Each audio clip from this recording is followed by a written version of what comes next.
हमारे आधुनिक गांव में आपका स्वागत है, जहां परंपरा समकालीन जीवन शैली से मिलती है। छोटी छोटी इमारतों और कूड़ेदानों से रहित एक आधुनिक गांव में मुख्य गांव से बहुत दूर एक अकेला आधुनिक घर है। उस घर में गीतांजलि नाम की एक महिला अपने 3 साल के बेटे विजय के साथ रहती है। वह अपने बेटे से बहुत प्यार करती है क्योंकि वह उसका इकलौता बच्चा है। अतीत में उसके पति ने उसे धोखा दिया और तलाक दे दिया, लेकिन अब विजय और उनकी मां गीतांजलि खुशी खुशी साथ रह रही हैं। उनका बेटा विजय जन्म से ही अस्थमा से पीड़ित है। उसकी मां उसकी हालत का ख्याल रखती है, यह सुनिश्चित करती है कि वह स्वस्थ और सुरक्षित रहे। दिन ब दिन गांव के सभी लोग गीतांजलि के घर के पास अपना कचरा फेंक रहे हैं। इस जमा होने वाले कचरे के कारण गीतांजलि के बेटे विजय को कई स्वास्थ्य समस्याओं का सामना करना पड़ता है। कचरा अवांछित खाद्य स्क्रैप और जैविक कचरे, प्लास्टिक रैपर, डिब्बे जैसी पैकेजिंग सामग्री से भरा हुआ है। अगले दिन गीतांजलि अपने घर के बगल में कूड़े के ढेर के बारे में शिकायत दर्ज करने म्युनिसिपल कॉर्पोरेशन ऑफिस जाती है। वह अधिकारी से क्षेत्र साफ करने का अनुरोध करती है और बताती है कि यह उसके बेटे के स्वास्थ्य को कैसे प्रभावित कर रहा है। हालांकि अधिकारी उसकी बातें नहीं सुनता है और अशिष्ट व्यवहार करता है, उससे कठोरता से बात करता है। गीतांजलि को उसका व्यवहार बहुत बुरा लगा। गीतांजलि कार्यालय छोड़ देती है और घर लौट आती है। घर पहुंचने के बाद गीतांजलि खाना खाती है और सोने की कोशिश करती है, लेकिन कूड़े की बढ़ती गंध के कारण उसे नींद नहीं आती है। उसका बेटा विजय भी गंध से असहज महसूस करता है और सुबह जल्दी अपनी मां से पहले उठ जाता है।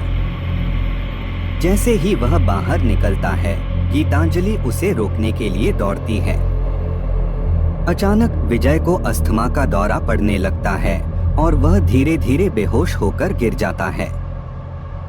सदमे में गीतांजलि उसे जगाने की कोशिश करती है, लेकिन वह कोई जवाब नहीं देता।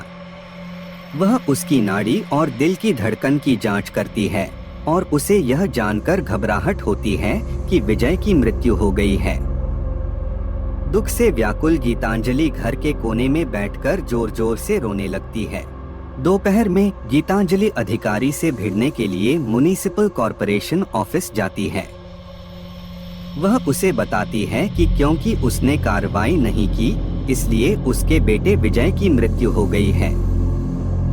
वह गुहार लगाती है कि अगर उसने कार्रवाई की होती तो शायद उसका बेटा अभी भी जीवित होता। चौंकाने वाली बात यह है कि वह अधिकारी उसका अलग हो चुका पति है, जिसने अतीत में उसे धोखा दिया और तलाक दे दिया। तबाह होकर गीतांजलि कार्यालय छोड़ देती है और घर लौट आती है। घर लौटने के बाद गीतांजलि ने सारी आशा खो दी।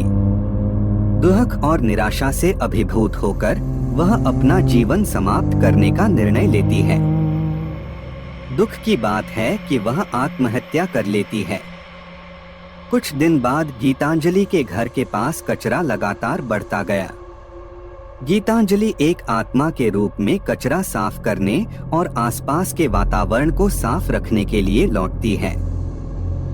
रात में वह अपने अलग हुए पति अधिकारी के घर जाती है और उसकी लापरवाही का बदला लेती है, जिसके कारण उनके बेटे की मृत्यु हो गई।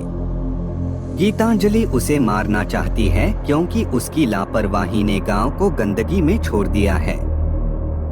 वह अपने पति के घर जाती है और प्रवेश करती है, लेकिन वह वहां नहीं होता है। गीतांजलि धीरे धीरे बेडरूम में प्रवेश करती है, चाकू लेती है और जोर से चिल्लाती है और अधिकारी पति को मार देती है।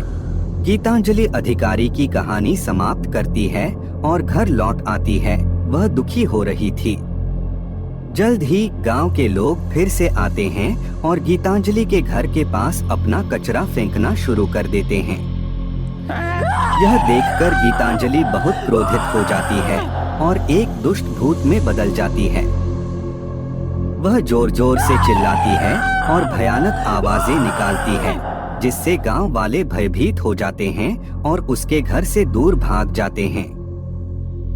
अगले दिन म्युनिसिपल कॉर्पोरेशन अधिकारियों को गीतांजलि और उसके पति की मौत के पीछे का कारण पता चलता है।